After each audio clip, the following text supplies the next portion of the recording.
নেত্রকোনায় পূর্ব বিরোধের জেরে হামলায় সাবেক ইউনিয়ন পরিষদের সদস্য সহ 2 জন নিহত হয়েছেন। আহত হয়েছেন আরও একজন।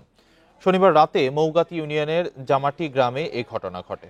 পুলিশ জানিয়েছে, সাবেক ইউপি মেম্বার ও স্থানীয় ওয়ার্ড বিএনপি নেতা দুজাহান মিয়ার সঙ্গে একই এলাকার আমজাদ মিয়ার জমি নিয়ে দীর্ঘদিন ধরে বিরোধ ছিল। এরই জেরে শনিবার রাত 8:45টার দিকে জেলা বিএনপির সম্মেলন শেষে বাড়ি ফেরার পথে ধারালো অস্ত্র দিয়ে দুজাহানের উপর হামলা চালায় দুর্বৃত্তরা।